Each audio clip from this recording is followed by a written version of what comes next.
All right. Well, again, welcome to the University of Minnesota Extension webinar on highly pathogenic avian influenza. We're grateful that you're all listening in and taking time out of your day to hear from some wonderful experts on the subject. My name is Sabrina Florentino, and I am the Alternative Livestock Systems Extension Educator, and I'll be moderating the webinar. To interact and ask questions, we ask that you put those in the chat. So we'll be monitoring those questions there. And at 8:30, we will have a question and answer session after our presentations tonight. We have a number of experts to speak on our subject of avian influenza. Tonight, we have Dr. Carol Cardona from the University of Minnesota College of Veterinary Medicine. We have Dr. Abby Schiff with University of Minnesota Extension. And we have Dr. Shauna Voss from the Minnesota Board of Animal Health. We also have Lucia Hunt from the Minnesota Department of Agriculture and Dr. Stacy Holzbauer from the Minnesota Department of Health. And I will introduce them all in a bit more detail right before they start their presentation. So our agenda tonight, our first topic will be to give a refresher on highly pathogenic avian influenza, and then we will move on to some biosecurity basics. Then we will discuss what happens if you are positive and confirmed influenza in your flock or herd and where to find more information. And then we'll round it out by discussing human health and how to protect yourself. And then finally, we'll have our question and answer session. So with that, we will get started with our first presentation, which is Dr. Carol Cardona, and she is going to now share her slides. And while she's doing that, I will introduce her. So Dr. Cardona conducts research on disease agents of poultry, specifically on the transmission and pathogenesis of viral disease agents. And she has a specific interest in disease control and prevention in real-world settings, and a strong interest in helping people to produce healthy birds. Dr. Cardona is the Pomeroy Chair in Avian Health and has active labs in St. Paul as well as Wilmer. So we welcome Dr. Cardona. Hello all, and thank you, Sabrina. I'm very pleased to talk with you today. Today, my role is going to be to talk just a little bit about the biology of H5 influenza. So I'm going to tell you, I'm going to talk about the ecology of influenza, where the virus is, where it comes from, all that kind of stuff. I'm going to talk a little bit about the fact that influenza is a disease caused by a virus. And in general, we control the virus by controlling the host. Influenza has many, many hosts and thus has many looks. Many types of clinical signs can be associated with the same virus. I'm going to talk about the pathogenesis of the disease. So the pathogenesis, what that means is, how an animal gets infected, how the virus replicates, and then how the animal gets rid of the virus. I'm going to talk about who has been infected with H5 influenza in terms of the types of flocks.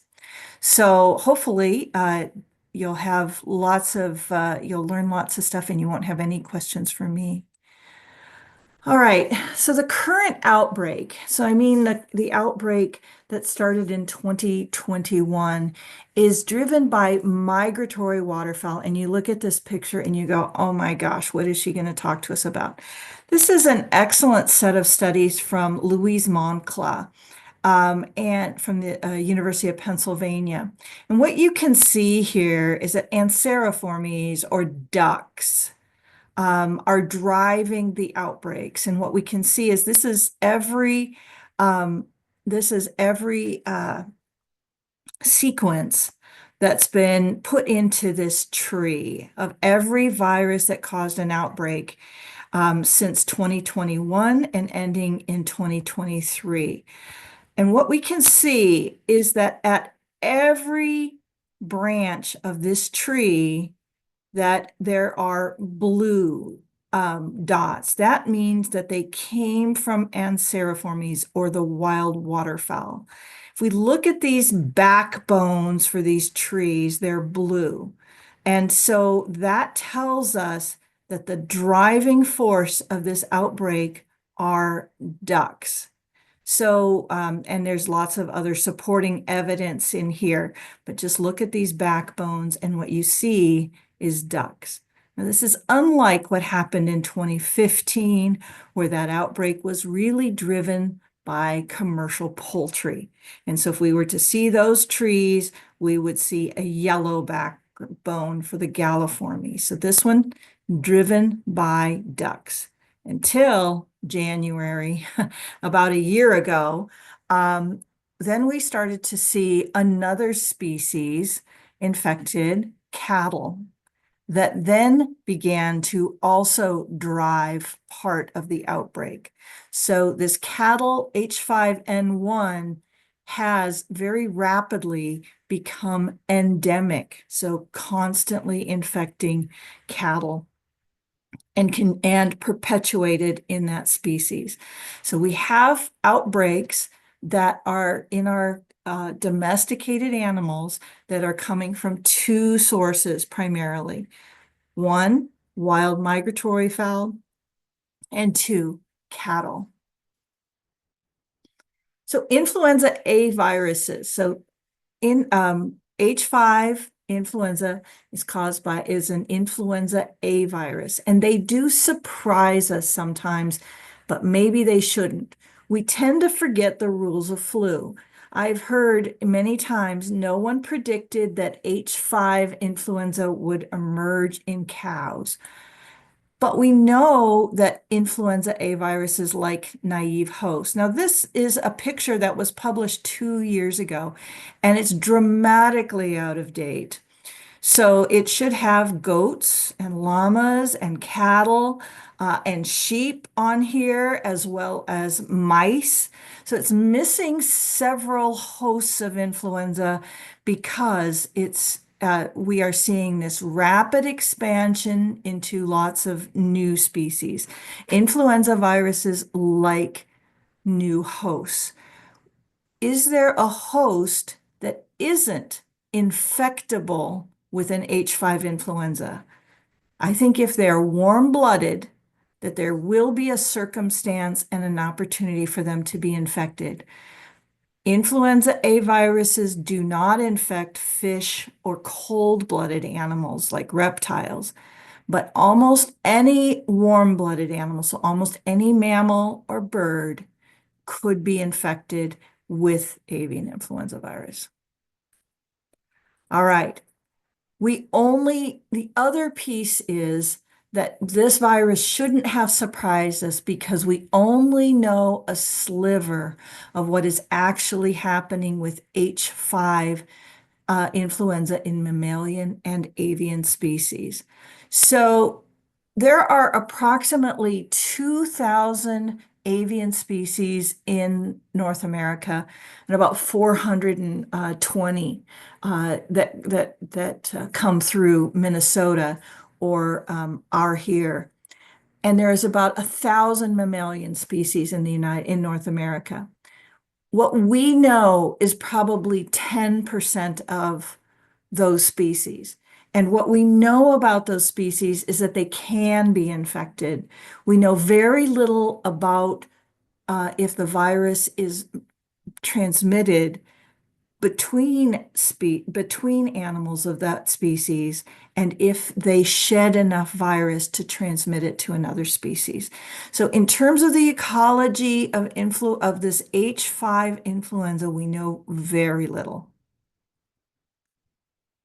So some things to remember, influenza likes lots of animals.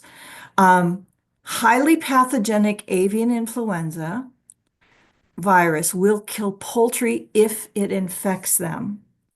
So when we see when we see poultry that are not dead, they are probably not infected.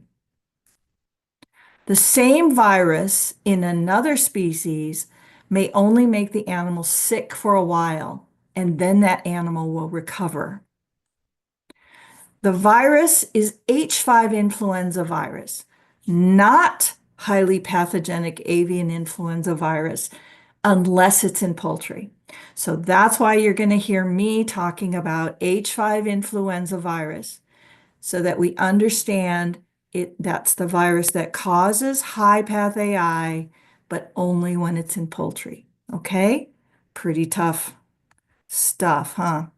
Okay, so let's talk about a little bit about the viral pathogenesis. So that means, the animal's infected and what is the fate of that virus in that animal. So if my animal is infected down here with my red arrow on day 1, then about 6 to 7 days later, that animal will begin to shed a virus that I can detect with a test called PCR or with virus isolation. So I can detect this virus, okay? If this is a low path influenza virus in birds, or if it's a species of animal that will survive, we'll see that virus sort of peak. And then about 5 days after the onset of shedding of virus being detectable, we can begin to detect antibodies. So antibodies are the animal's way to fight the disease. And once they start to develop, the virus titers, the amount of virus goes down. Those antibodies continue to rise, and we can find them for a very long time, at least 6 months, if not longer. Okay, but if the animal dies, as if we had a high path influenza virus in poultry, you can see that the incubation period is usually shorter. So really about 4 days. The virus replicates or grows very quickly in the animal.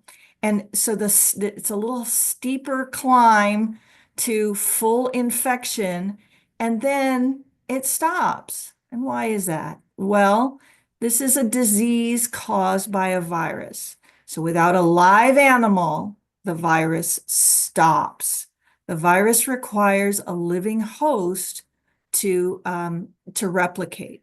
So it can't replicate without it.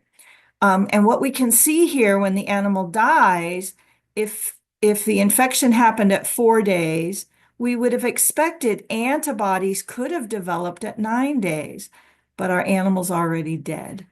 And that's why we don't tend to see poultry that live when when they get high path AI, and we don't detect the host has begun to respond. Okay. So the other thing you've probably noticed from the news, from your own experiences, from, just flat out being Minnesotans, because we have had so much of this, is that every outbreak or every species has a special role in an outbreak. And all of our outbreaks have involved multiple species. So here in Minnesota, turkeys, which we have a lot of, are an introduction species, and because they're the first often to be infected. And why is that? Well, what we'll see in a minute, they're very susceptible to infection, more susceptible generally than chickens. Our layers have long lives. They're going to live more than a year. And that tends to make them also more frequently infected. And they're a species and a production type that works to adapt the virus. The virus often has a harder time replicating in chickens than it does in turkeys. So sometimes this takes the virus a little time to adapt to chicken species.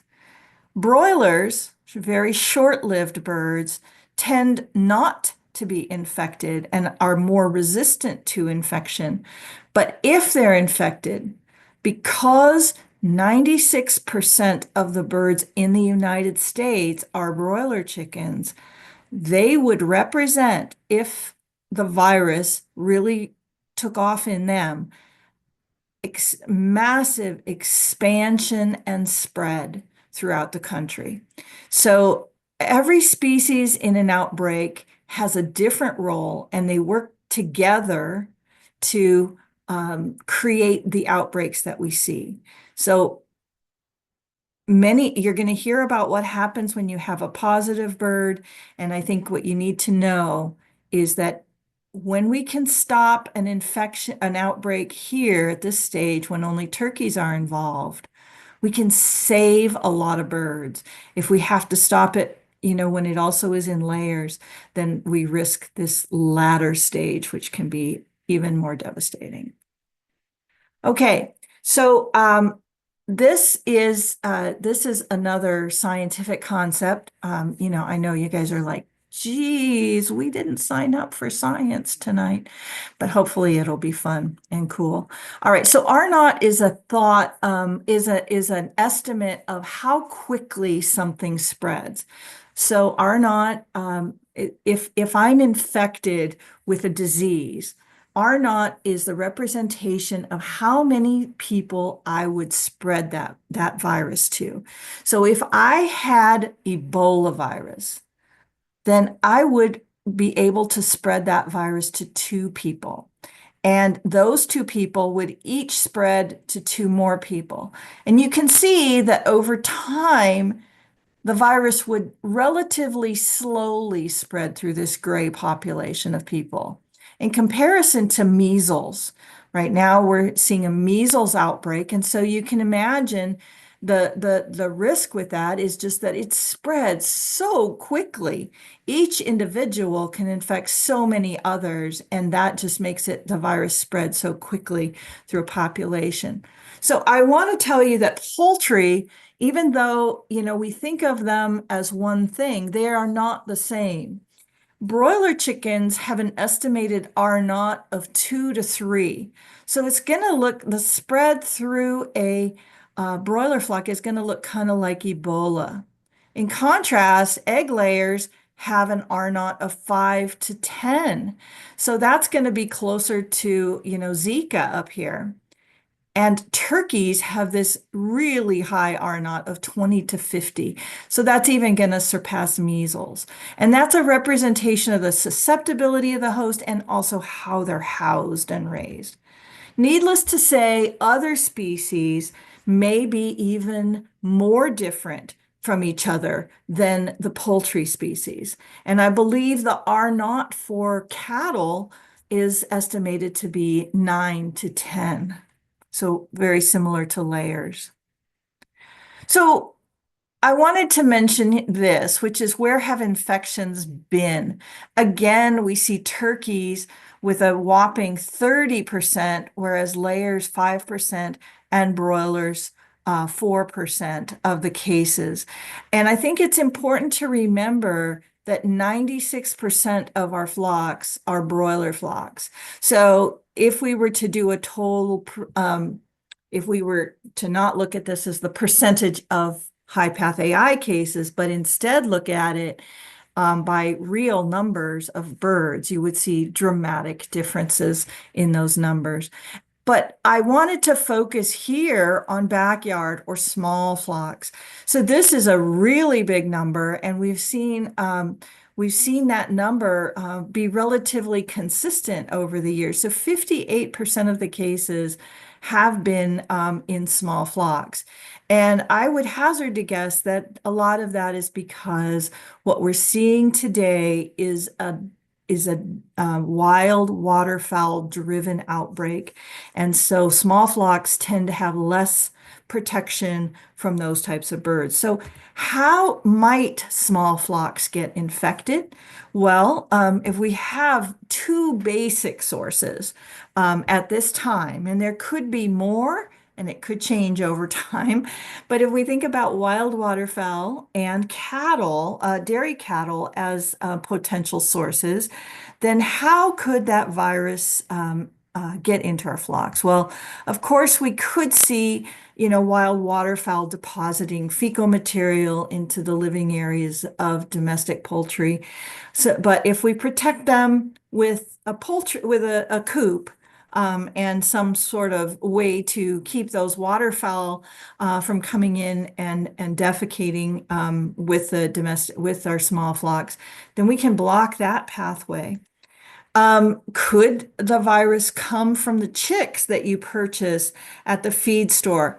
Well, a chick that is coming from an incubator that's just been hatched is not going to have the virus.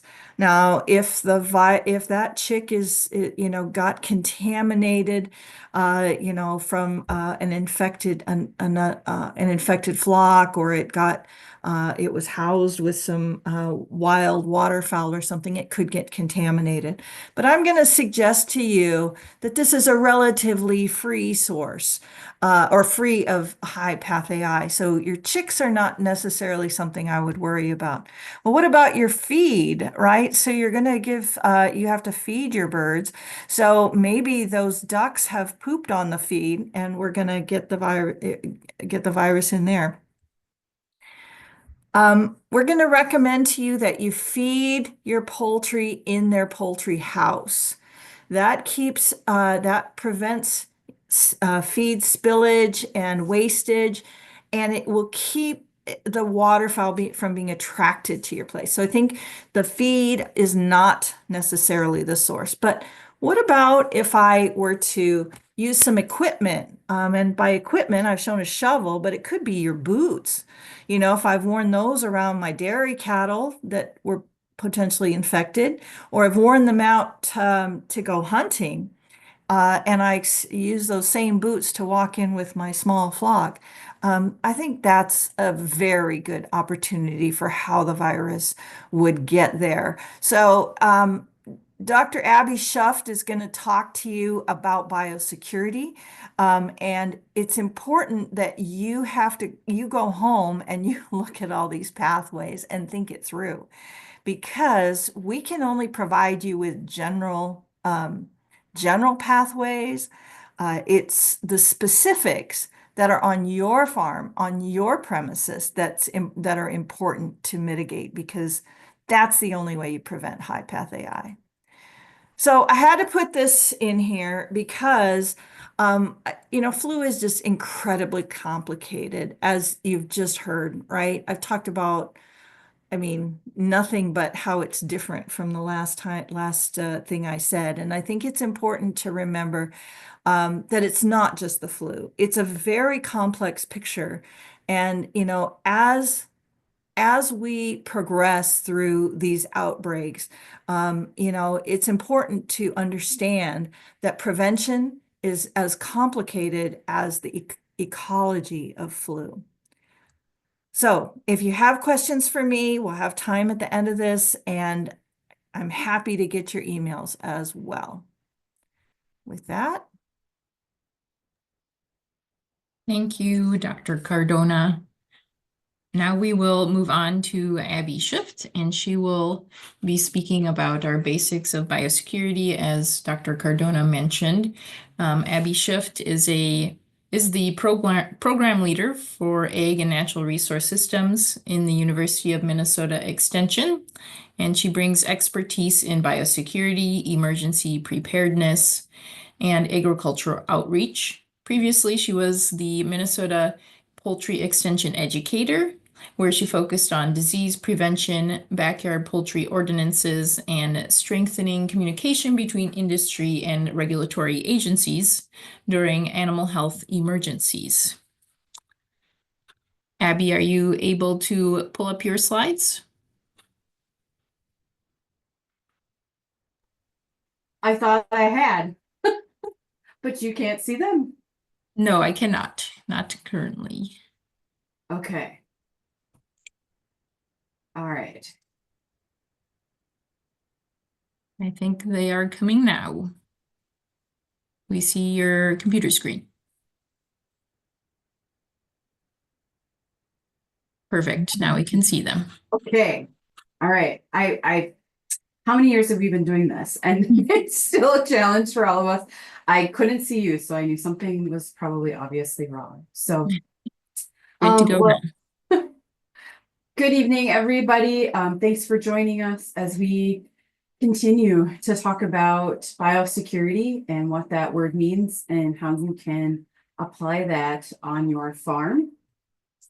And I want to start first of all with how do we define biosecurity? And it's going to be the steps that we can take to prevent or reduce the spread of disease. So obviously prevent and reduce are those really key words that we really want to focus into. I also want to provide a disclaimer that our risk of disease, whether it be influenza or anything else, risk is never going to be zero, but we can minimize that and reduce that risk by employing biosecurity on different levels according to risk levels statewide. And so biosecurity is going to be hopefully become a part of the culture of your production system, as big or small as it may be. So let's do some myth busting. You're already doing some things that could be considered biosecurity. And so you're already protecting your animals' health, whether they are the birds that you have on your farm, or if you have a diversified livestock system, any of the other animals you have adjacent to your poultry. Biosecurity is not extreme practices or hazmat suits. Remember, it's prevention and reducing disease. And biosecurity isn't only relevant in crisis situations. These are everyday things that you can do to help ensure the health of your animals. So biosecurity is those everyday decisions to protect your herd and flock health, which ultimately then will help your farm profitability. And biosecurity is also the constant need to fine tune some of your existing habits. Biosecurity is going to be dynamic. And because you do it this particular way now, in 6 months from now, circumstances might change.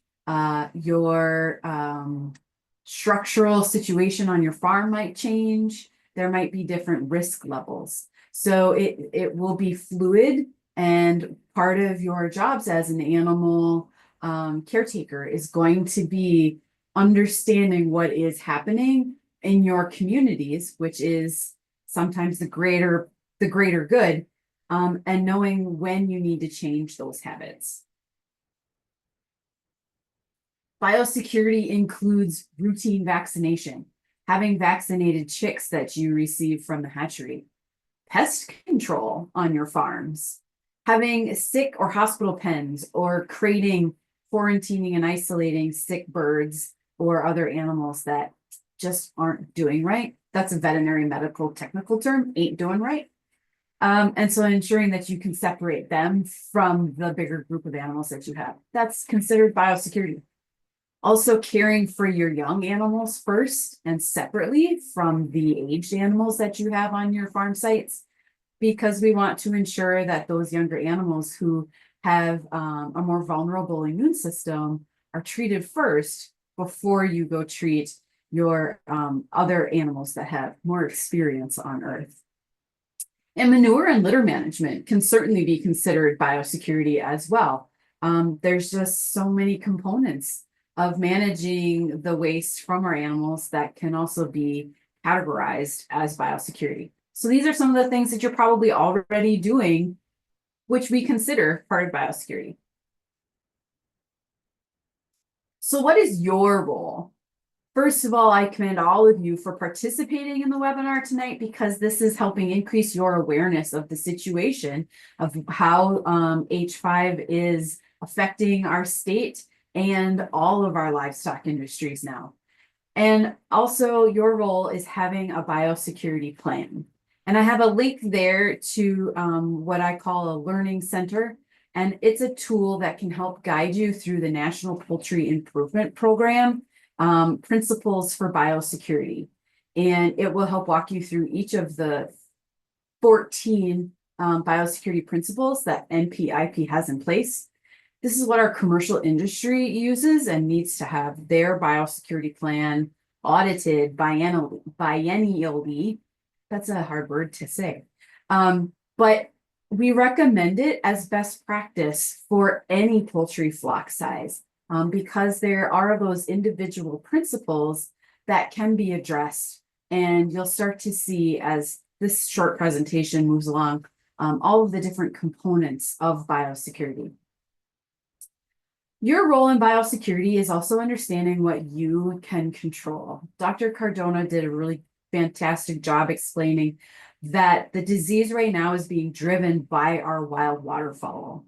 So unless you have the ability to build a glass house around your entire farm site, there are certain things that we cannot control, like the movements of wild waterfowl, but there's a lot of things we can control, like not making our house and our farmyard attractive to those birds. So there's things that we can do with teaching people and understanding biosecurity and what we allow on and off of our farms. We can control our animal movements, whether you are buying or selling or going to an exhibition, or the equipment that is used and how it is managed and cleaned and disinfected. So there's a fair amount of things that we can do to control to help us have a better feeling about the mitigations that we can participate in to minimize our risk. So I want to introduce you to 3 different tiers or concepts of biosecurity that really will help you maybe break down what considerations you should make for your farm. And they are conceptual, structural, and operational biosecurity. This first is conceptual biosecurity, and that's the environment and what's around your property. It has a lot to do with the landscape of your premises. Are you near a river or a lake? Do you have wooded areas that are home to other critters or raptors potentially? Are you near those bodies of water, lakes, rivers, streams, swamps? I have a swamp down below the hill from our house. And what do those landscapes attract, which could be a risk factor for transmitting avian influenza or other diseases? It also has to do with where you are in your farming community. Do your neighbors have animals as well? Are you near commercial industries? Where might you be for our commercial friends, where they might be within the system, as far as like where are they next to the feed mill? Where are they in proximity to the feed mill? I apologize. Where might they be in relationship to the processor or other frequented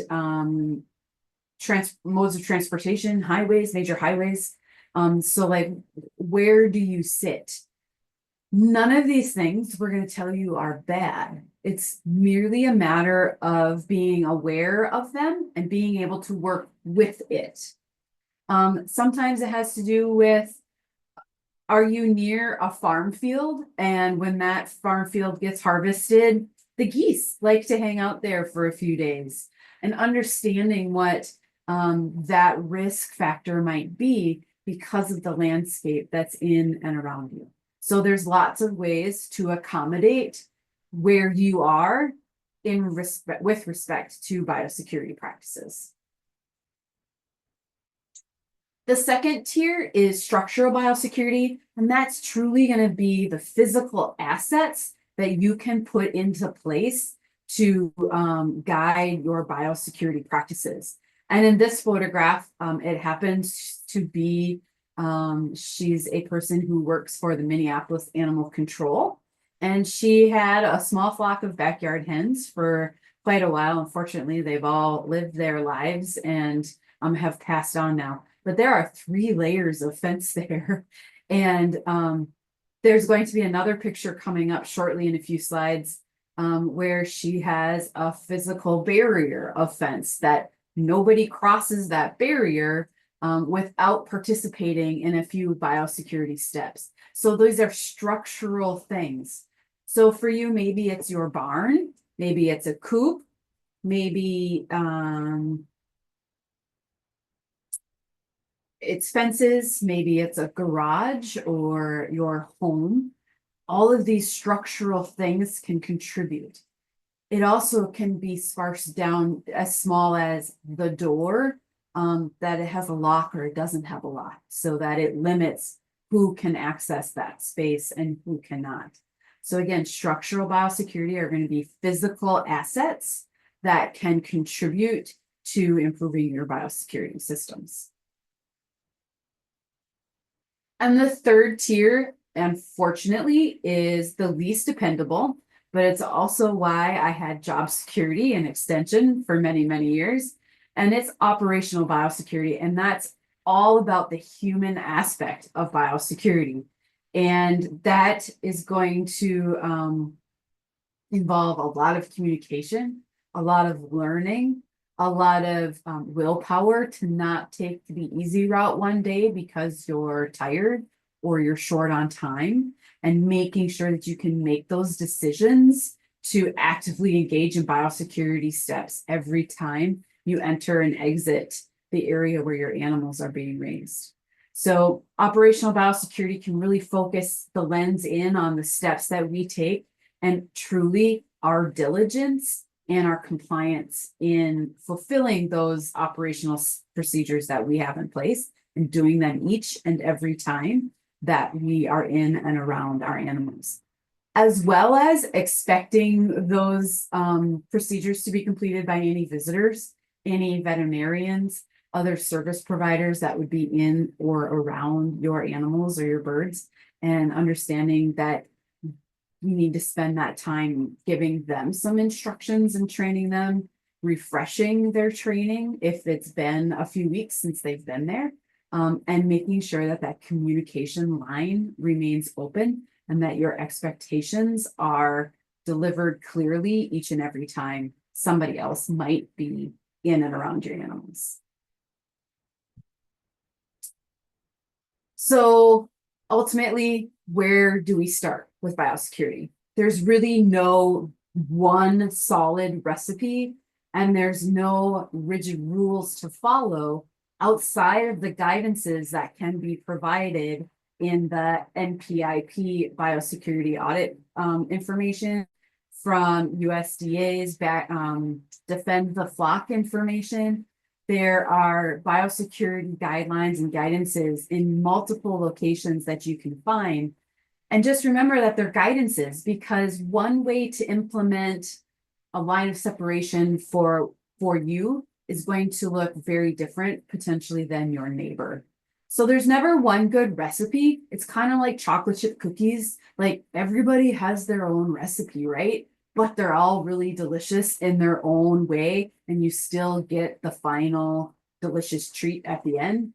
They just come in various formats. Biosecurity is going to be the same way. So you'll want to find what works best for you, for your family, for your management style, and your goals in your farm business. So you can start by asking these questions. What pathogens are we protecting our animals from? And what are we doing to protect from any disease risk? And how can we be better at implementing those biosecurity steps to protect from risk?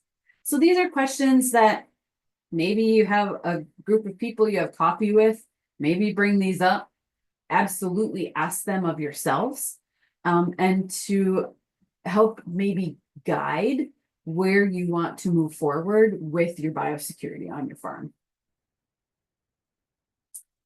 So what can you do? Know what employees, if you have employees that help you on your farm, and visitors are exposed to other livestock, whether they work with them or they have other animals of their own at home, because you want to be able to minimize the risk of introduction onto your farm, because you don't always know where they have been. But if in fact you do have something happening on your farm, you don't want to spread it either. So we want to reduce the risk of it leaving. So understanding where the people who are coming to your premises have been previously is actually a really good first step. And then consider the protocols that need to be adjusted. If you have an employee who also has animals at home that need to be cared for, have some conversation. Let's revisit operational biosecurity and have some conversation about maybe ensuring that they shower and change clothes before they arrive to your premises with animals. Maybe you can reassign them to maybe working in a field rather than working with the animals specifically. There's lots of ways to accommodate those situations. We all know labor is a challenge right now to find, and when you find good labor, you want to keep them. So let's work with that and find the opportunities where both parties can learn and work with that opportunity to engage in biosecurity practices. Have clean vehicles and equipment, specifically during the muddy season.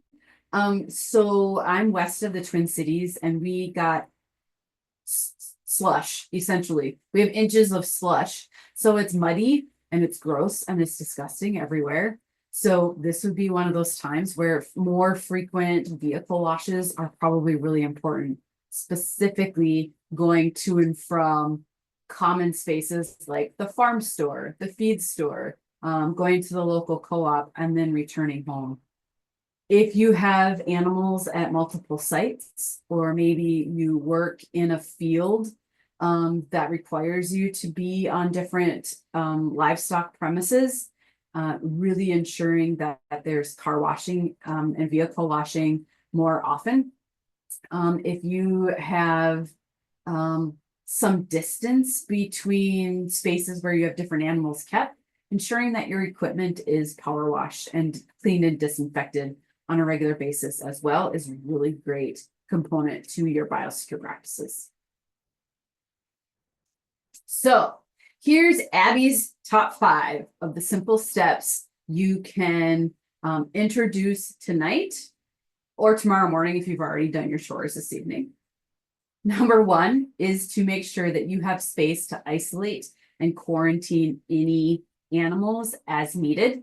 And that includes sick animals, any new animals that you would be purchasing, or you have friends bringing animals to your premises for to be raised there. You're bringing additional 4-H or FFA projects to your premises. So any of those new animals that might be coming or going, and animals that are returning from an event or an exhibition should be isolated from the animals that did not leave the premises.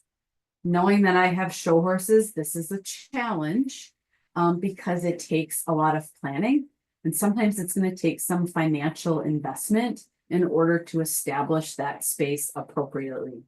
However, that effort is absolutely going to be worth it for the way it can help prevent or reduce the spread of any diseases that those animals could introduce to the healthy animals that are on your premises, or new animals that arrive that you don't know are sick, that start to show some signs and some clinical signs eventually.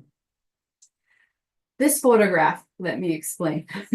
It's not necessarily about isolation and quarantine, but I really like how this farm in the UK, there's a brick wall there that was originally the fence, but there's a lot of possibility for those animals to have nose-to-nose contact and direct contact. Big biosecurity no-no.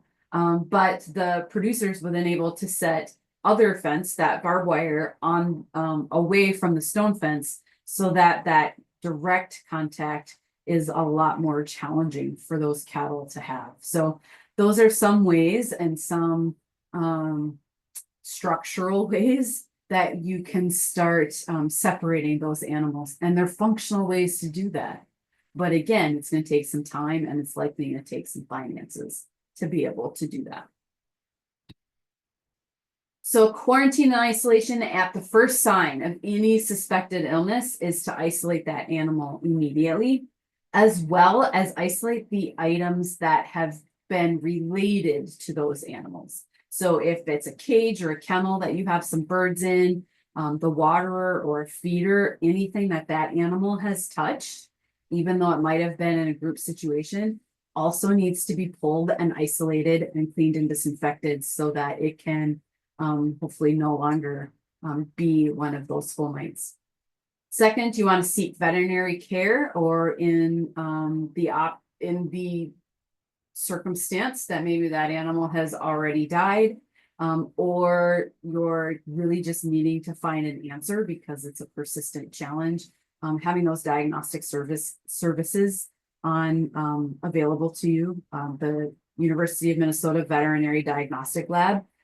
We have a video on the YouTube channel that explains how you can submit a sample to the diagnostic lab.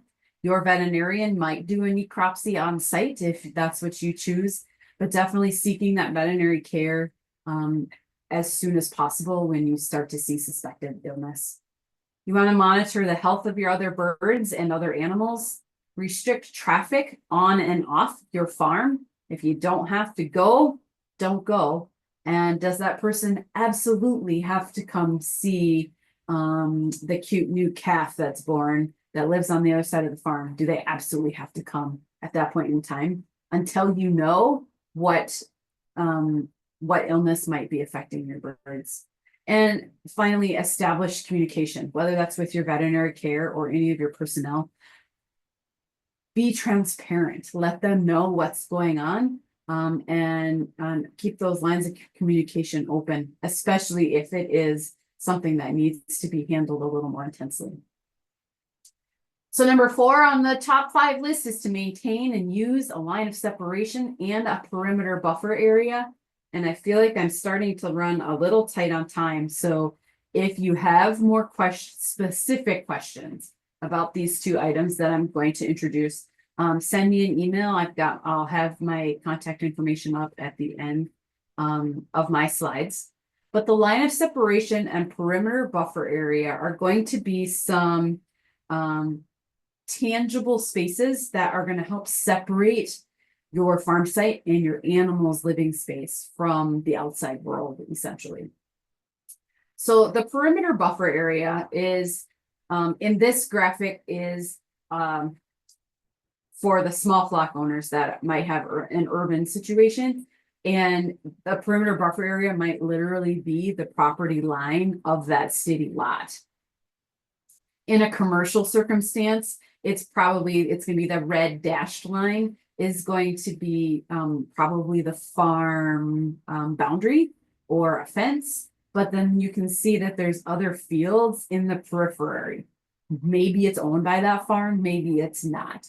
But what the perimeter buffer area is the zone that separates the birds and animals from non-production related areas. So maybe if you have your farm site and you have 50 acres and you're raising animals on it, but you also live on the premises, being able to design your perimeter buffer area to not include your house, because we want to be able to freely come and go from our home, and having that perimeter buffer area maybe outside of the house, on the way to the barns or the yard where the animals are being raised. That's what's going to be important. So separating where the birds and animals are from non-production related areas.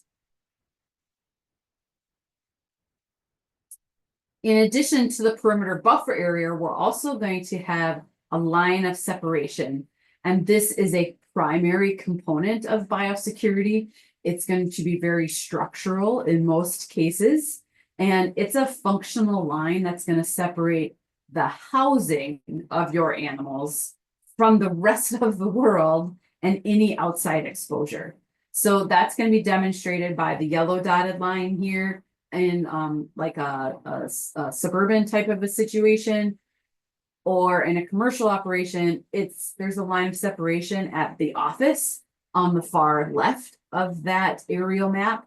And then each of those 4 really long barns, each of those 5 locations on that farm site has a line of separation.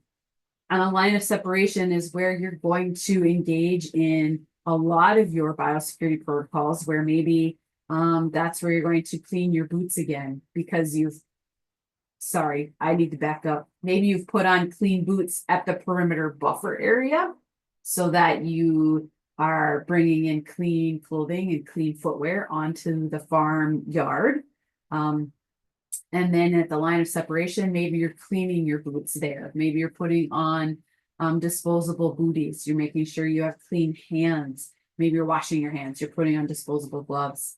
There are going to be particular things, and it's like that recipe card. Everybody's going to have a different scenario and different protocol. So number 3 is to wear barn-specific clothing and footwear. And thankfully, hopefully, we're on the tail end of the weather that is known as winter in Minnesota. And so this includes hats, scarves, ball caps, all of the warm winter gear that we have. And it will also include making sure that we're not getting ready for work or for school in the morning and running out in our good clothes just to throw some feed and then get in our car and go. We want to make sure that we take the time, wake up 5 minutes earlier, go out in different barn specific clothing, and then being able to come back in and changing and showering before you go into town and interact with the community, coworkers, school friends, etc. Number 2, wash your hands. Wash your hands, wash your hands, and then wash your hands again. It's a really important step. And number 1, we're going to circle back to how we started the presentation. Really is preventative care is really a number 1 step in biosecurity, is vaccination, having your chicks vaccinated when they arrive, vaccinating and maintaining the health of any other livestock that you have on your premises, having regular parasite control, rodent and pest control on your farm, and understanding how patterns might shift if you need to change any services or change how you manage those pests and rodents. And this also includes being observational of any patterns with waterfowl or any wild mammals that might come and go on your premises. We want to not encourage them to be there. So it includes cleaning up feed spills, closing up any divots in divots in your driveways. We all get holes in our gravel driveways and our gravel roads. So making sure that we don't have standing water that's attractive, ensuring that there's no piles of debris that love to collect on farms of any size. We only have 5 acres and we have a pile because that is attractive for some wild animals and some critters to take shelter in. So being able to control all of those, that all falls into that category of rodent and pest control. And preventative care is to minimize travel during high risk times, or if you see that your animal is already compromised. That's if you know they're not doing well, don't take them somewhere unless it's to the vet clinic, if that's the case, because we don't want to be able to give them an excuse to spread that disease should they have something that's communicable. So minimize travel, which is a preventative step because we're preventing the spread of the disease potentially. So in summary, we cannot avoid influenza and its presence in our communities. And biosecurity truly is everyday prevention. It is an investment, and it might be a financial investment, and it's certainly an investment of your time and effort. And the number 1 message I would send home with biosecurity is that you need to remain flexible and adaptable for seasonality, for your animal's circumstances, for your management preferences on your farm, and for the situation that as it ebbs and flows, and how the world continues to change. So I thank you for your time, and I will turn it back over to Sabrina. Thank you, Abby, for those insights into biosecurity. Now we will have Dr. Shauna Voss and Lucia Hunt. They are going to discuss what happens if you are positive. And so to just introduce Dr. Shauna Voss first, she's a veterinarian with the Board of Animal Health, and she has been working with the Minnesota Board of Animal Health since 2012. In her current position, she's overseeing the board's poultry program team, including the implementation of the National Poultry Improvement Plan for commercial and backyard poultry producers in Minnesota. And she also manages poultry disease control programs, investigations, and emergency response activities. Joining her, we have Lucia Hunt, who has been involved in agriculture emergency response since 2004, and she was recruited to assist in Minnesota's 2015 avian influenza response. Since 2017, Lucy has led several swine and poultry depopulation and carcass disposal projects, and in 2020, she was promoted to Director of the Office of Emergency Preparedness and Response at the Minnesota Department of Agriculture. In that role, she works closely with the Minnesota Board of Animal Health and in specifically the 2022 to 2025 highly pathogenic avian influenza response in Minnesota. So with that, take it away, Dr. Shauna and Lucia. Thank you.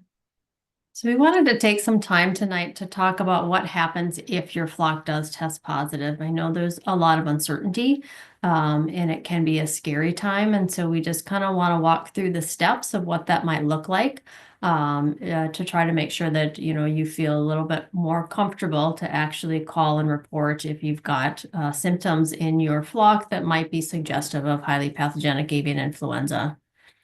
And so I've got this slide in here twice. But I think it's important to know how to report if you suspect something is going on in your flock. And so the first thing we always recommend is if you have a veterinarian that you work with, to contact them. There are a lot of diseases in poultry and in livestock that can cause mortality or clinical signs that you might think are highly pathogenic avian influenza, but it might be something else. And so that your veterinarian can then help to get you a diagnosis and get some treatment going on. But we also have an avian influenza hotline, and the number is there on the screen, as well as an online reporting form. So the hotline is actually usually only monitored Monday through Friday, but the online reporting form is monitored by email 7 days a week. Almost 24 hours a day. And so any of these methods are a good way to let us know what's going on, and we can help triage, the clinical signs that you're seeing in your flock to determine if we need to test for influenza. I threw this slide in here as a way to just mention that there's different kinds of avian influenza.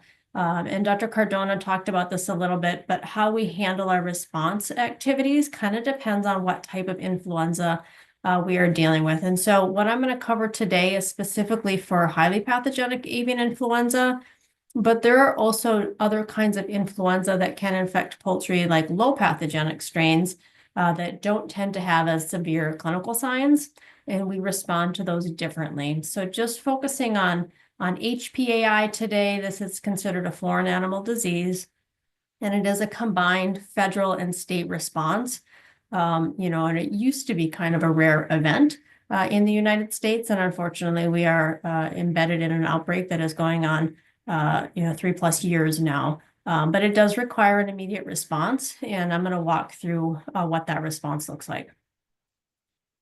The Board of Animal Health is one of the lead agencies responsible for highly pathogenic avian influenza response, but we are not in this alone. And so we've got many partners in this response, including the federal government, which is the U.S. Department of Agriculture. The Minnesota Department of Agriculture is walking side by side with us because the board is a very small agency, and we rely heavily on the emergency response. team that Lucy helps to oversee in that. We also work with the Department of Health, which you're going to hear from Dr. Holzbauer a little later on tonight to kind of talk about what their role is. And then, of course, the University of Minnesota, which does a lot of our testing and works in our extension. We are all in this together as a big team to help you through this event. So if we look at what are the different steps to recovery from the time of diagnosis until that farm is kind of set to restock, there's a lot of different steps. And this graphic here on the right is a graphic that USDA has put together as far as response process, but kind of the big 6 items that are listed here is, first of all, getting a diagnosis and then quarantining that farm. So we've talked a lot about prevention and spread, and quarantine is the best way to do that.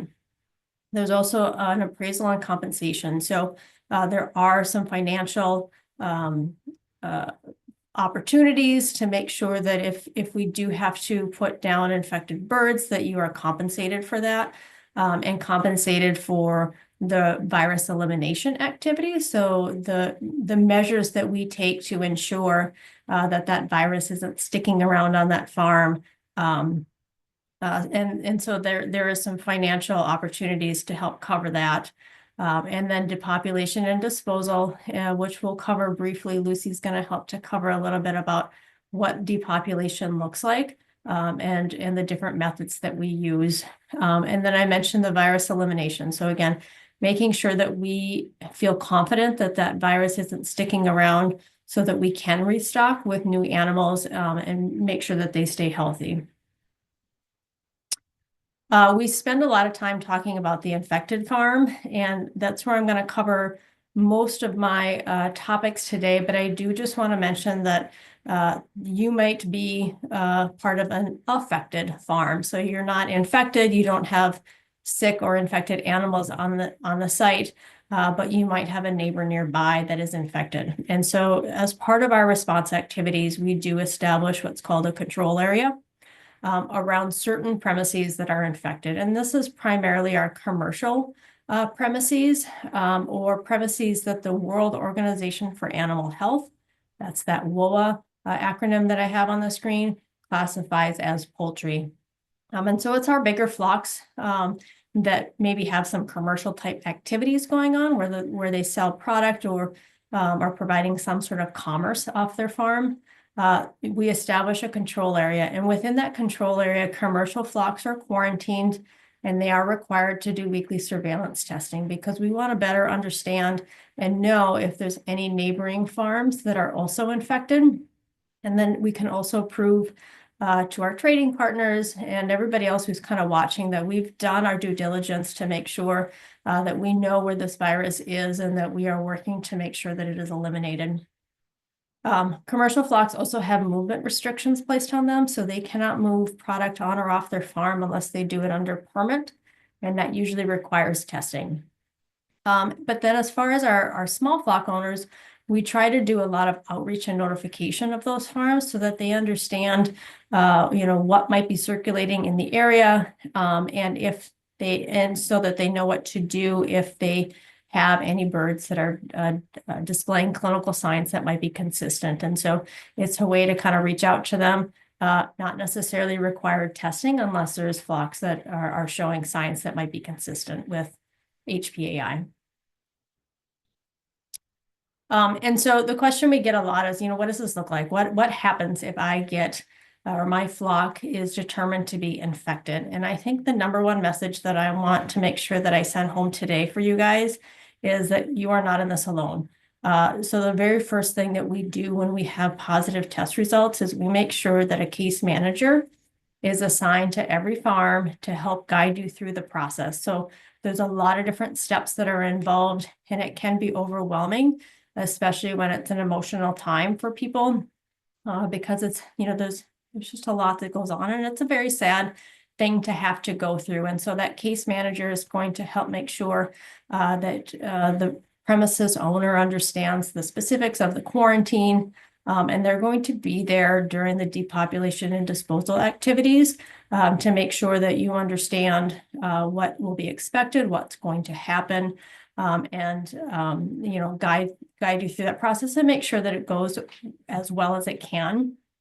And they will also be the one that helps to put you in touch with a financial reimbursement specialist. So these are the ones that help guide you through that appraisal and indemnity funds, and then any compensation funds for that virus elimination activities. And then because most of our flocks, our small flock owners, will go through a fallow period, and that's just a downtime where they're not allowed to put poultry onto that premises while we make sure that that virus is being eliminated. They'll check in with you throughout that process and make sure everything is going okay and answer any questions that you may have throughout that process. So this is another question. Do all flocks have to be depopulated if positive? Yeah, and the answer for this, I struggled a little bit with what the answer is. Maybe, sometimes, probably was the word that I did settle on, because most of the time we do recommend that these flocks are depopulated. There are considerations and situations that we might decide on with the flock owner for flocks that we decide to do a quarantine only, where we don't do a depopulation. But the factors that go into that decision are a number of different ones. And so one is, you know, is the flock that we're dealing with a high value bird? So the, you know, very expensive birds, or it's a rare bird collection, then it might be very detrimental to lose that, either the genetics or those individual birds. But we also want to make sure that we don't spread it, because we know if we leave these flocks out in the landscape, you know, they may continue to produce virus, and we do not want to spread it to anybody else. So we want to make sure that if we decide to quarantine, that the owners and the premises, you know, the people who manage that site have the ability to contain that virus on site and not track it anywhere else. And we will also take into consideration just the proximity of that site to other poultry operations. So if it is right next to another large commercial operation, that might not be a good premises to consider doing quarantine, because that risk of spread might just be too great. And then we also have to take into consideration the welfare of those birds. And so we know with high-path avian influenza, most birds do not survive. And it might not be fair to allow those birds to succumb to the virus. And so we look at the types of birds, their abilities of those birds to recover the infection, and take all of that into consideration, whether we decide if we're going to move ahead with depopulation. All right, right here, I'm going to turn this over to Lucy to cover the next handful of slides. Okay, thank you, Dr. Ross. I wanted to talk a little bit more about depopulation and disposal. And just the term depopulation might sound like a euphemism, but it really is an alternative to euthanasia. The word euthanasia, you've heard before, actually means good death. And we pay maximum attention to comfort and pain management of the animal. And depopulation is a term that we use in emergency situations, like HPAI. It's not a flippant term, and we do take the action very seriously. Our goals with depopulation are to follow animal welfare principles by making the process as quick as possible and as painless as possible. And in a disease emergency, we aim to put down birds within 24 hours of diagnosis. And this time frame allows us to prevent further death from the virus and further disease spread or virus multiplication within the flock. So the Minnesota Department of Agriculture is the agency that owns and maintains the state's depopulation and disposal equipment. And we also manage the state contract for the crews who do the commercial depopulations. So that I wanted to have that defined for you first. And then Dr. Ross, can we flip to the next thing. Okay. I wanted to go through a couple of the depop methods that we have available to us in Minnesota. Water-based foam is by far our most common method of depopulation on commercial farms. Our contractors have really kind of perfected their techniques in penning birds inside barns and have developed the equipment that they use to make consistent foam that they can apply very rapidly. But for small flocks, we turn mostly to carbon dioxide depopulation. And we have several sets of CO2 cylinders and regulators and containers that we'll bring out to small flocks. This method, the CO2 method, involves handling each bird individually, placing them into the containers, and administering a dose of CO2 carbon dioxide gas that displaces the breathable air inside the container and puts the birds down within seconds, really. So a lot of small flock premises have mixed species of birds. Some are tamer than others, especially if we have peacocks involved. But if they're sick or caged or require multiple people to handle, oftentimes we turn to cervical dislocation as a method of depopulation. Obviously, that's hands on each individual. And I also want to mention that there are other methods on the horizon. The state is committed to finding alternatives to the methods that we have available. We need to maintain animal welfare standards and, more importantly, improve the mental health outcomes for both responders and flock owners. It's something that we take quite seriously. So moving on to the next slide there. Looking at disposal options. After depopulation, we've got to address all the carcasses that are still harboring active virus. And so we prefer to compost large number of birds, and this is the most commonly used disposal option on commercial sites. Now, composting is a proven method that deactivates the virus, but also requires daily temperature monitoring. It might not be appropriate for smaller flocks. Most small-scale flocks that we see are buried on site. The burial locations have to be approved by a disposal expert, but this is generally the easiest option for small flocks. And finally, this option that we choose often in the winter is digestion at the university's veterinary diagnostic lab. This method destroys the carcass and any viruses that they contain. And we also send carcasses to the university when there really is no suitable burial spot or no other alternative on the premises. So those are our disposal. And then the next slide here, just a photo here of our depopulation and disposal crews. When crews are dispatched to a site, you might be surprised to see them showing up dressed head to toe in disposable coveralls. Now, these suits are required for our responders to HPAI positive sites. The suits protect us from active viruses on the premises. And also because our jobs take us to many such sites, we want to make sure that we're not transferring virus to other flocks. So that's just a quick overview. I'll turn it back to you, Dr. Voss, to finish up. Okay, thank you. So I'm just going to wrap things up here by talking about why we recommend you get your birds tested if you suspect avian influenza. The first thing is that as we've learned today, it's a highly contagious and it's highly fatal disease for poultry.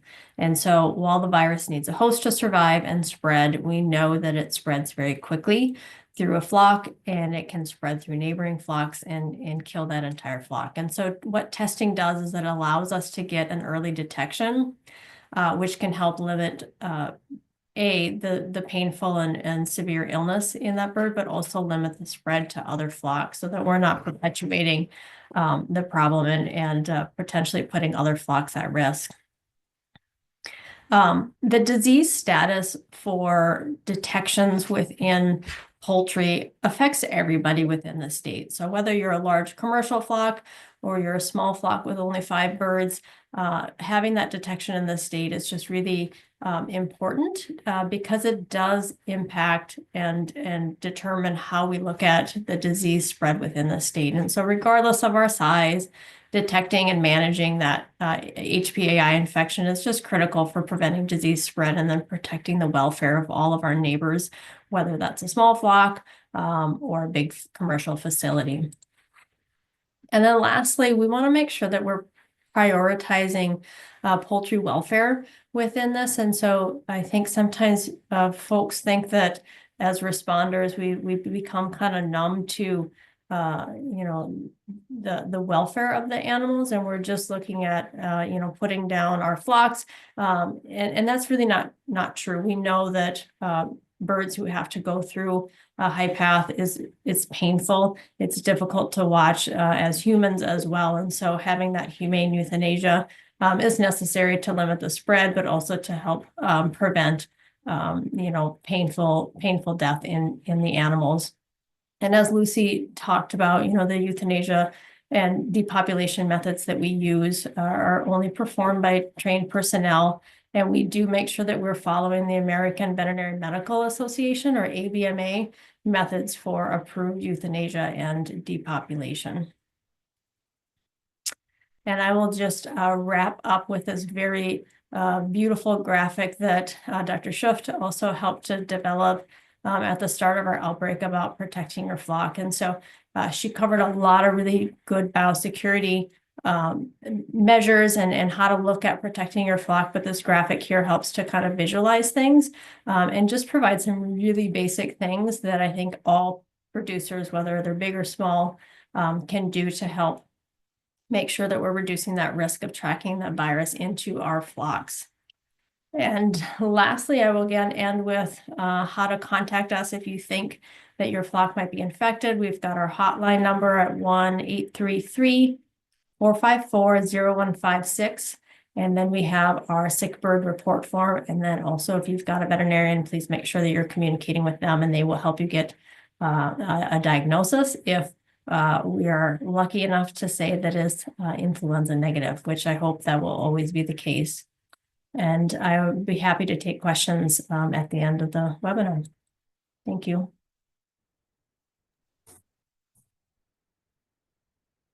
Thank you, Dr. Voss. And now that we know what will happen when we have a positive case, we will also need to know how to protect ourselves in such a situation. And so we have Dr. Stacy Holzbauer on, and she is the current State Public Health Veterinarian at the Department of Health, and she and her team are responsible for the human health monitoring of people exposed to animals that are infected with avian influenza and for providing recommendations to protect human health. She originally hails from a farm in South Dakota where her parents kept her and her siblings busy each summer raising backyard chickens, ducks, and geese, and practiced as a large animal veterinarian prior to her government service. So, Dr. Holzbauer, we can see your slides and you are up. All right, thank you so much for the opportunity to join everyone today. I just wanted to address the human health concerns regarding avian influenzas and specifically H5N1. So H5N1 avian influenza viruses can be spread to people through direct contact with infected animals or their environment. Person-to-person spread with these specific viruses is very rare and limited. There are human-specific influenza viruses, such as H1N1 or H3N2, that yearly vaccinations are available for, and these are different than those human seasonal influenza viruses. And so the risk of H5N1 or other avian influenzas that are circulating in our animal populations are a low risk to the general public at this time. And really the risk is primarily those who work with infected animals. So people who own these animals or workers on our commercial operations. And so as Dr. Voss had mentioned, this virus has been around here in the United States since 2022. So we're now going on 3 years. And we have been monitoring the people, both the responders and the workers, industry workers and backyard flock owners, and then our dairy industry as well, as this virus has moved between populations. And to date, there have been 70 human cases that have had influenza, H5N1, or infections. And these human cases have been exposed in several different settings. We've had 24 infections that have been associated with depopulation efforts in the commercial poultry industry, mainly in the layer population depopulation efforts, as many times these are caged birds that require really intimate and difficult human labor to capture the birds and move them into the depopulation efforts. We've also had 2 people that have had infections following exposure to backyard poultry flocks. This also includes 1 death in Louisiana in a gentleman who had underlying health conditions and had an extended hospitalization.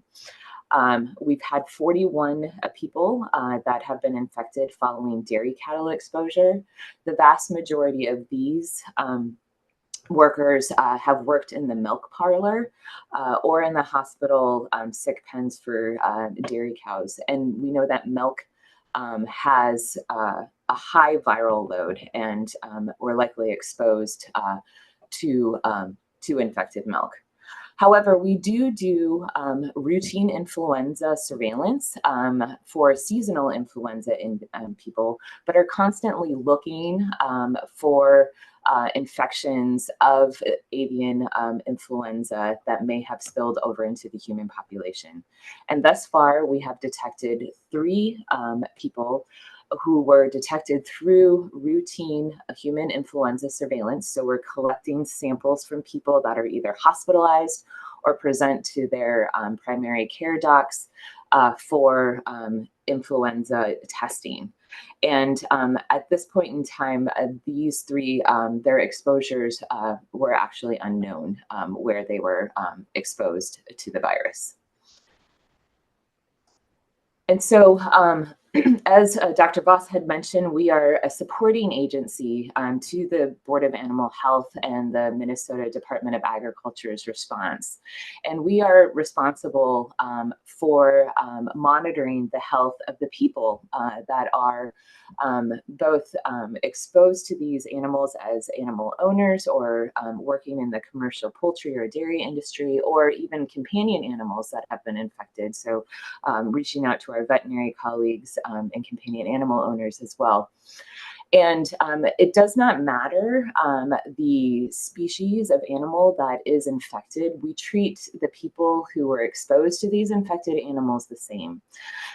We call them once the infection has been identified and reported to the Board of Animal Health. They are communicating to us in real time the positive premises or positive animals. And we interview the backyard flock or animal owners for the numbers and types of animals that they have been exposed to, the type of contact that they've had with infected animals, what types of personal protective equipment that they were wearing, and their illness history. And then we monitor those people who have had contact with infected animals for 10 days following their last exposure to a positive animal.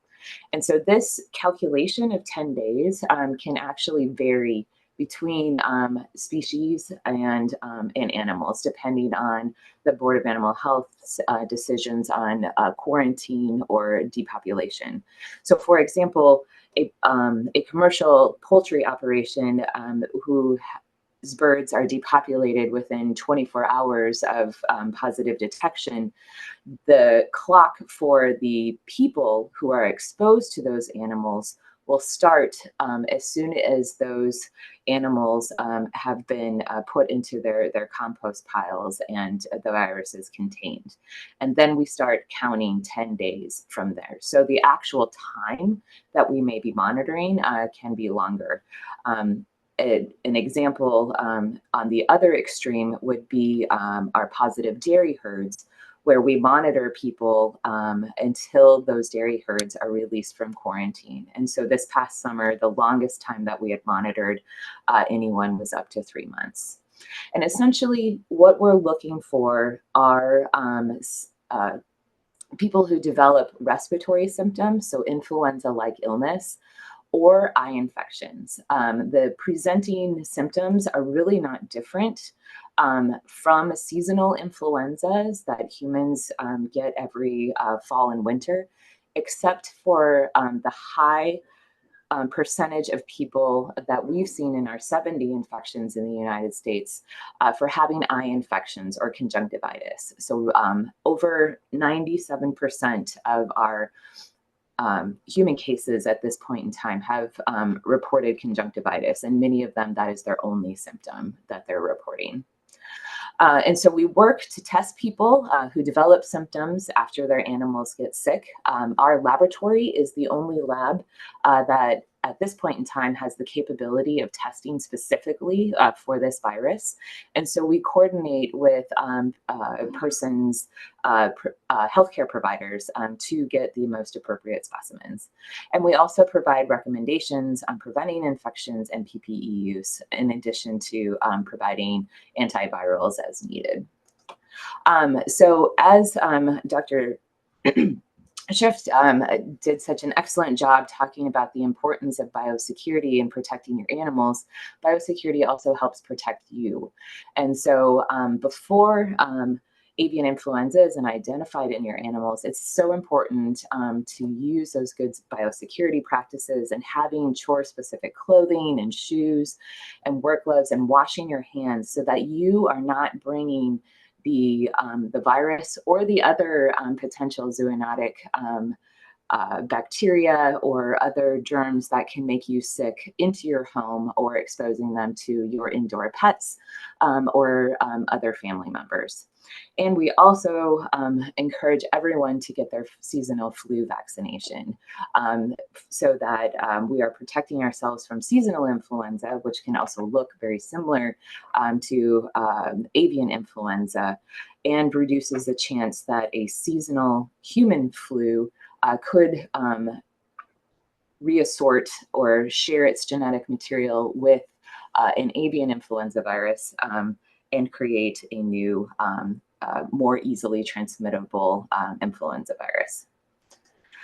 And so after avian influenza has been identified in your animals, is when we do want to change and really up our game on our personal protective equipment.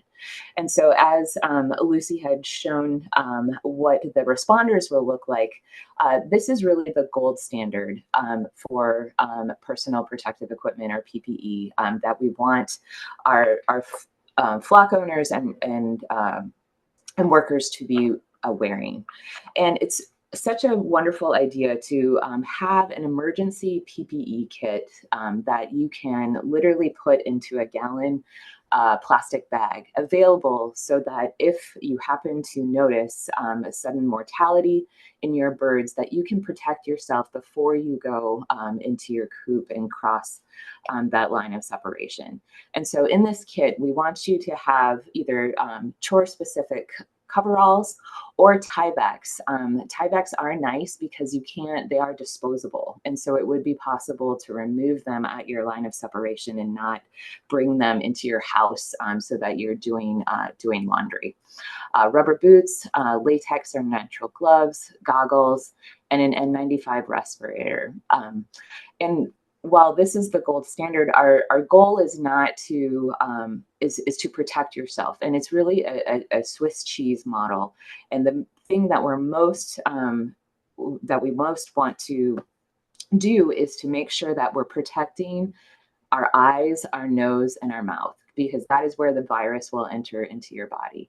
And so the worst PPE is the PPE that's not worn, correct? And so whatever we can do to make sure that you're comfortable and protecting those, your eyes, your nose, and your mouth is where we want to go. And if people are not able to do their chores because it's so hot in a Tyvek suit, we can back off of that recommendation, but we really want people to be wearing the masks, the goggles, and the gloves, because we also want to avoid touching our eyes, our nose, and our mouth. And those gloves provide that tactile reminder that we need to remove and wash our hands before we bring our hands to our face. So washing our hands and removing our PPE before we enter our house, so we're not bringing any of potentially infected clothing into our house, is really, really important. And as I mentioned before, we will also be contacting you if your flock does test positive, and we're contacting you to assess your exposure to infected animals. This health monitoring, though, is voluntary. It's voluntary by individual. So if you have employees, you are required to give us their contact information, but each individual has the right to not participate in our human health monitoring. And the testing, if you do report clinical signs and symptoms of influenza that we would be concerned about, that is also voluntary.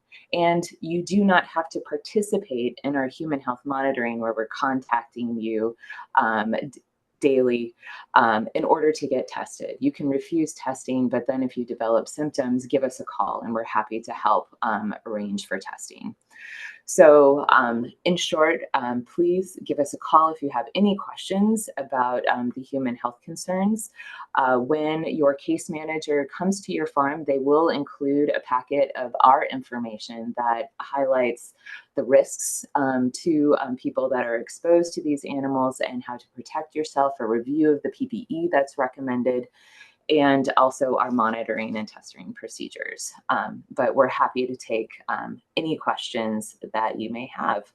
And with that, I am also happy to take any questions at the Q&A time. Thank you. Thank you, Dr. Holzbauer, as well as all of our experts on tonight who have shared their knowledge and wisdom with us. At this time, I would invite our presenters to just reiterate their take-home message they have for our audience, and we will start off with Dr. Cardona and then work our way through in order of presenting.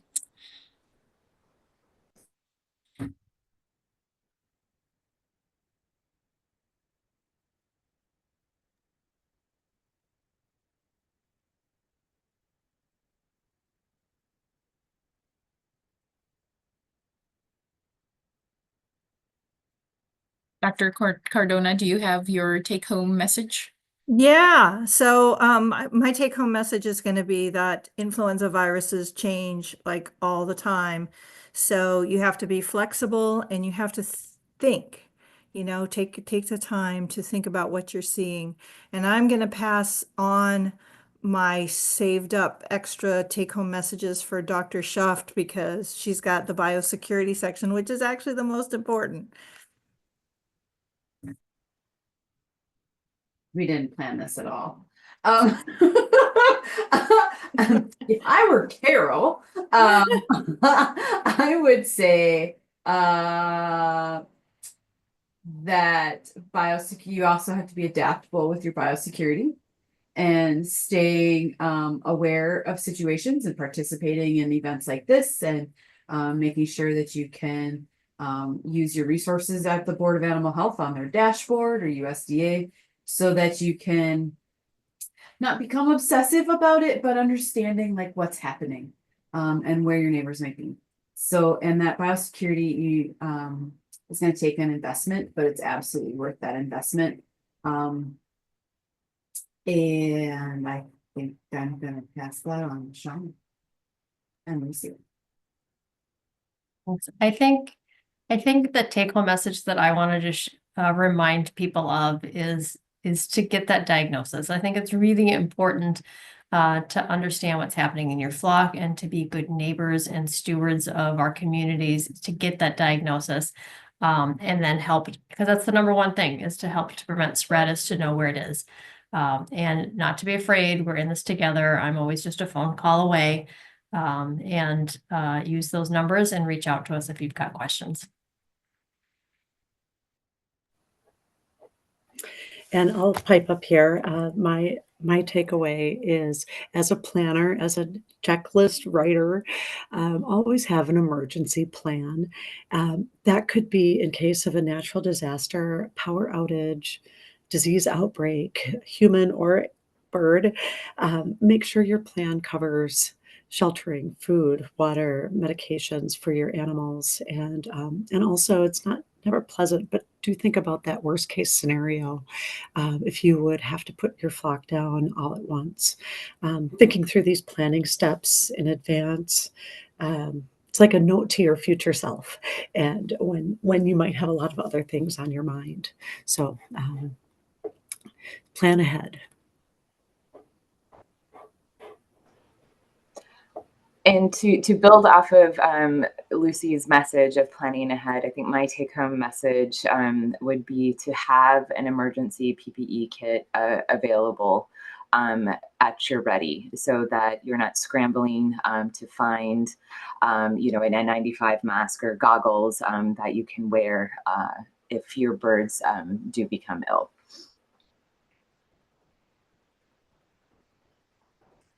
And with that, we can move into our question and answer session. We do have some news headlines that might you might be questioning yourself as well. And we will start with those, and then we can move into questions that are also in the chat.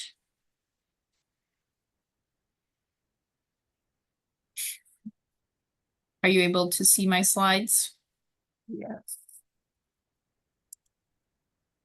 So here are just some headlines you may have seen already. Dr. Carol Cardona, would you like to start in addressing some of the questions that might come up? Sure. So I saw this this headline, the first one you've got there, that the U.S. conditionally approves vaccine to protect poultry from avian flu. And that is the fact that a poultry vaccination has to be licensed, but it does not mean that we have permission to use that vaccine. So that permission to use the vaccine comes from the USDA. So right now, I think we have 4 vaccines that have been conditionally approved. So that just means that when we are allowed to vaccinate poultry, that's going to be something that can happen. And then let bird flu spread on poultry farms. I have a similar question in the chat, somebody asking about if there is, resistance. Differences in resistance among different breeds of chickens. And there's some older research that was done, I don't know, probably 20 years ago. And there wasn't significant difference. There is some level of difference between the different strains.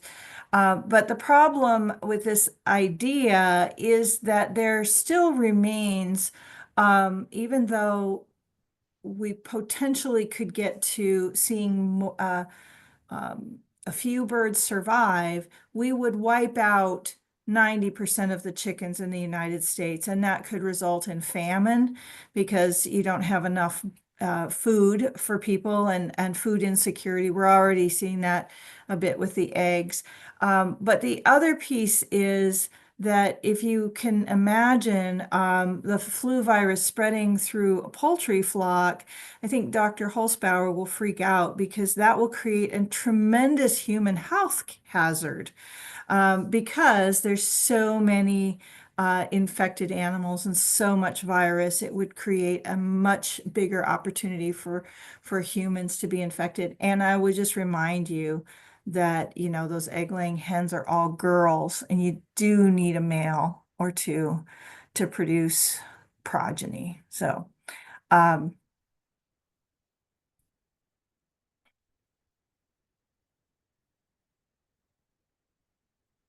anybody else want to weigh in on those? Such an excellent job. We can't even. No, and absolutely agree with the concerns of allowing the influenza virus to run rampant, considering all the people who are caring for these animals. It's every interaction is an opportunity for this virus to change. Hey, who wants to tackle this one?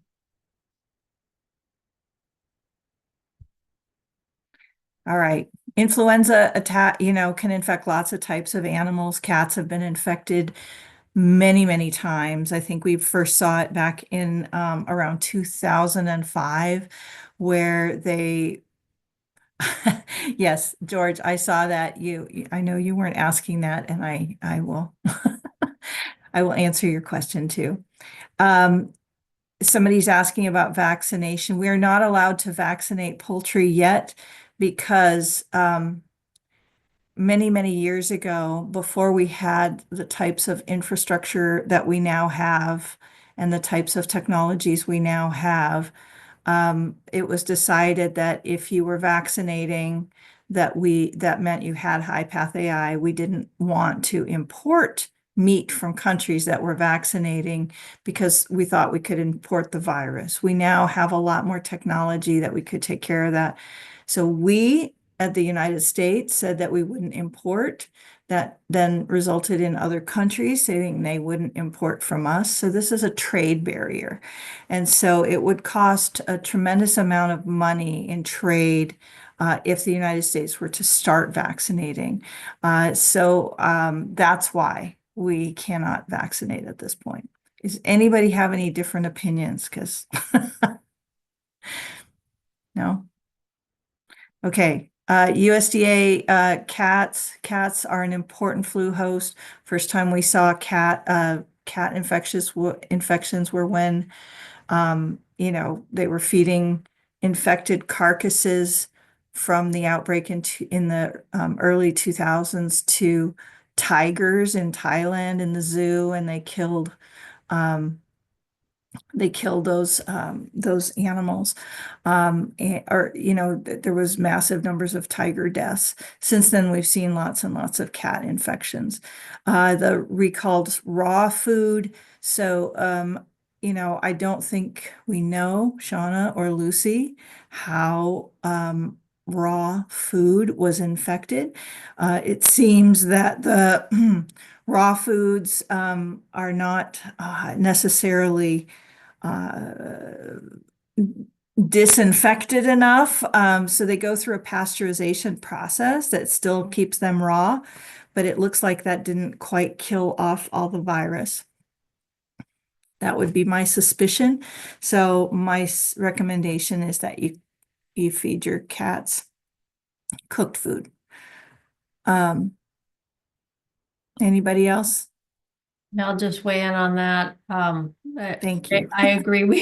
We don't know exactly how all of this food is becoming infected.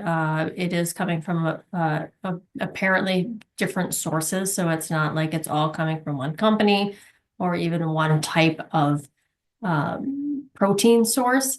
And so, not even just for flu, but in general, we don't recommend raw food diets. And I'm hoping Dr. Holzbauer weighs in on this as well, because there are a lot of other pathogens that could be transmitted through raw food to not only your pets, to people too. And so it's just a very risky procedure, and we just don't recommend raw food diets in general.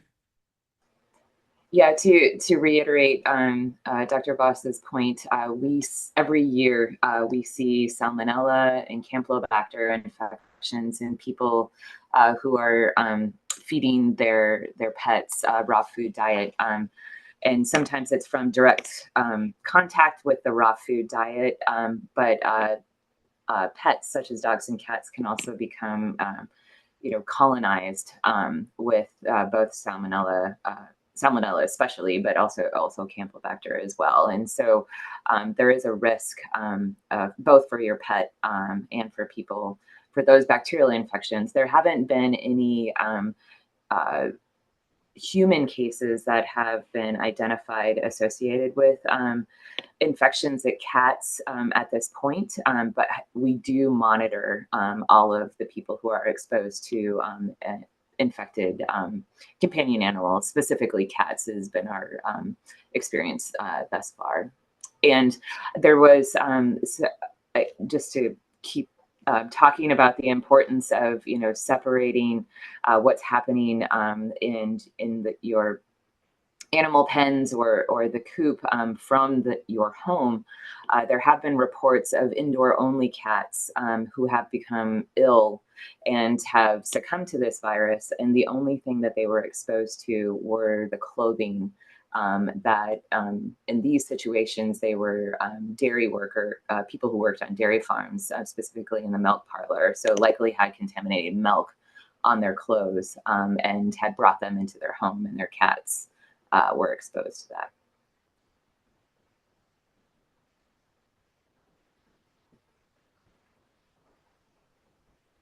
We do have a few more news headlines, but I'm wondering if you would like to address some of the questions that have come up in the chat so far. Do you want to address the heritage breed resistance versus, and the question was anyone looking at resistance in heritage breeds and commercial birds? And like I said, yes, they did quite a while ago. There was some difference. I think the major differences between the way that this high path AI virus has spread through poultry flocks of heritage breeds versus commercial birds is that heritage breeds tend to be kept in smaller groups, which prevents their spread to other groups, one, and number two, in lower densities than commercial birds. And those two factors, density and large group size, flu loves that stuff. So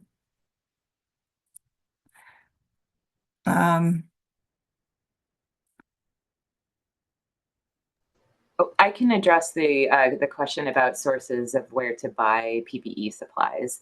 Amazon and other online options are readily available. You can essentially just Google tieback or N95s masks and find them. But also many of the hardware stores or feed stores will also have PPE available as well. And you can also, pharmacies will also have masks available.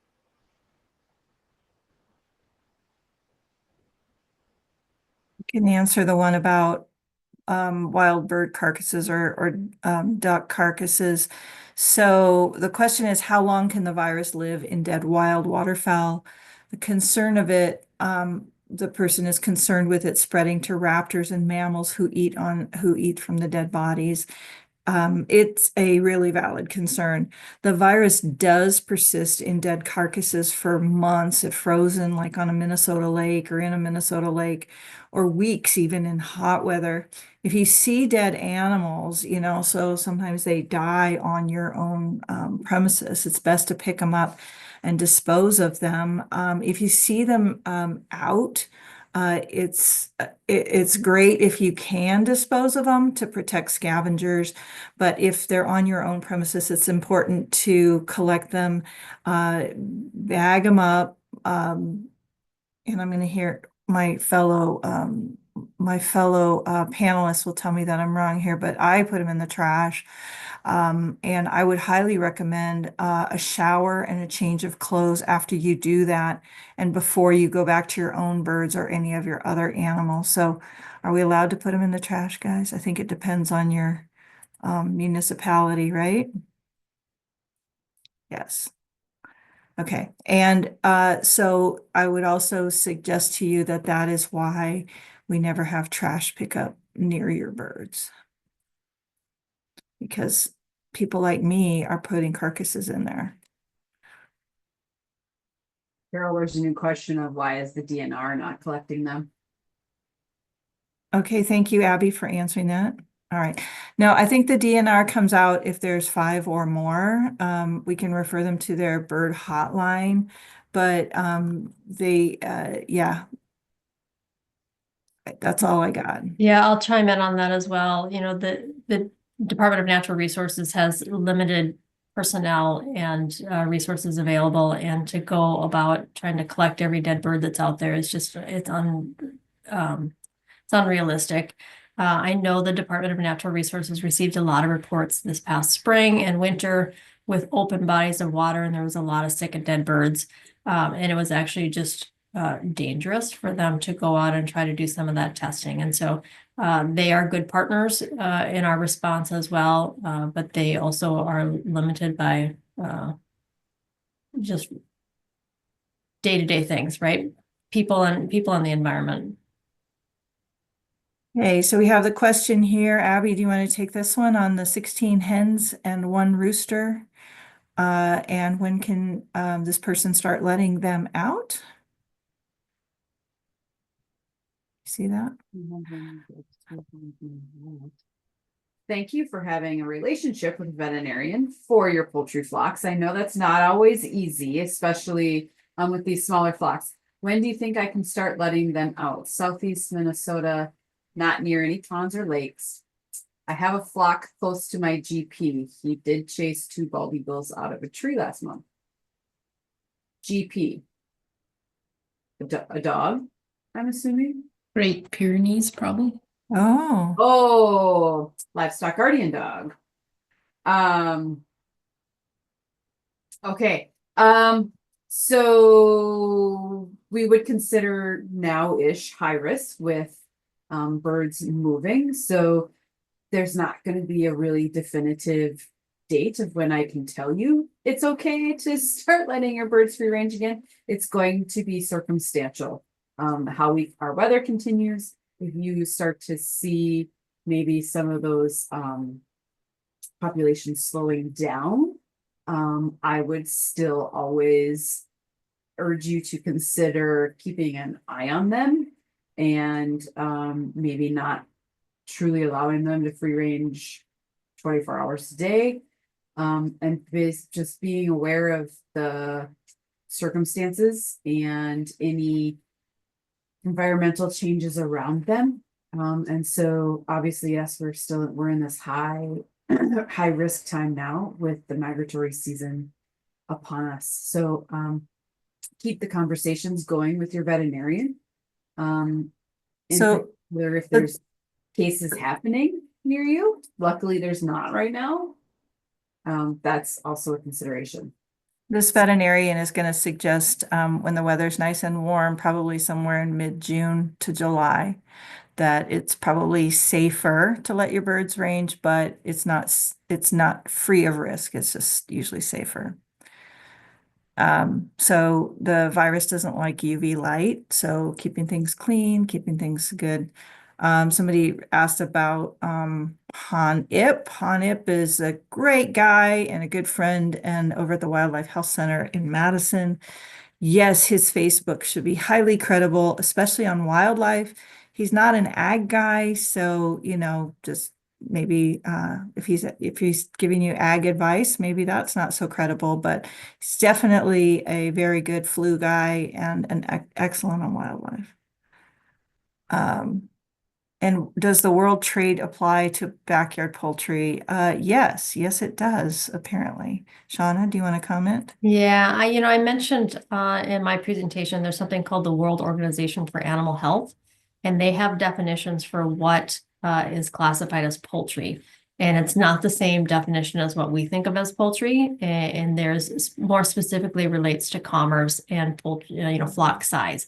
And so flocks that are classified as infected that meet the definition of our World Organization for Animal Health definition for poultry, those will definitely impact trade. And so we do and have had small backyard flocks that are maybe selling eggs through Facebook, through farmers markets, things like that, that meet the definition of poultry, and those can impact trade. But it kind of goes back to that, do we draw a control area around an infected prem? Those flocks that we need to do that for, those are more likely to have more significant trade impacts. Okay. We have another question. We free range our birds in our backyard. The only issue we might have is with sparrows coming in. I run to sparrows coming in to eat the feed. Should we not free range them anymore? We only keep the hens in the summer. So the summer is your least likely to be infected time period. So that's a good thing. Sparrows can be infected with high path AI, but they have tended not to transmit it. So it's a lower risk category of birds. And I always, but it's a good idea if you can keep the sparrows away from your feed, so as much as possible. So a couple of ideas, keeping them out of the feed bag, that first of all is a cost savings because those little boogers can eat.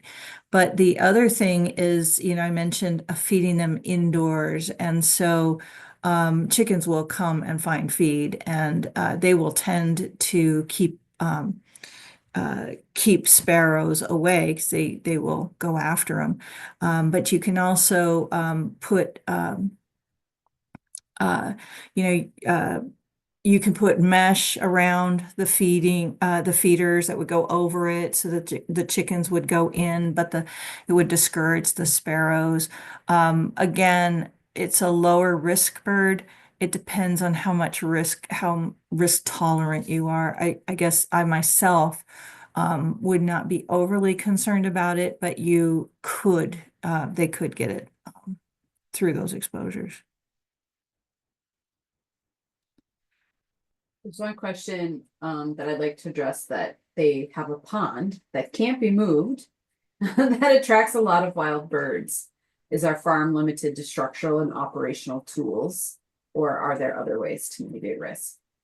So yes, you will be utilizing structural and operational tools to mitigate the challenges brought by this environmental body of water. But the first step is understanding, why are birds coming to that body of water? Is it a very temporary landing space, or are they using it for feeding and nesting? And so when you understand that, then that can help you figure out what are some of those best strategies. Carol reminded me that dogs are a really great way to have around in your yard, to prevent and deter them from wanting to nest in that space. So if we can do things to deter their lingering in that body of water, if they're just stopping by for 15 or 20 minutes, fine, but we don't want them to stay there. So what sort of strategies could you put in place? Do you want one of those really floppy wild windsock guys, or scarecrows, or dogs, or other types of predatory type things that would discourage them from staying there? Otherwise, it would be some fencing, making sure that your birds do not have contact or access to the same space that the wild birds are at. And then again, it's using your operational biosecurity skills in being observational and making changes and adjustments seasonally and as needed with any of those changes that you might see. So I see the question about mice and chipmunks, and I think this is under the, they're not particularly a big concern for flu, but there are other things that they can carry. And so it's good to keep them away from your runs. And we usually do that with, rodent control programs. I will add to what Abby said. I think controlling vertebrate pests, whether they're rodents or stray dogs or feral cats or birds, they are smart creatures. And so they tend to habituate to whatever you try to do. And so be prepared to keep looking at it, changing it, and updating over time. But yes, chipmunks and mice are a problem for poultry because they can be a source of salmonella. They can also be a source of, oh gosh, I can't even think of it, plague bacteria. There's a bunch of things they can be sources of. So you definitely want to control them and keep them away from your poultry.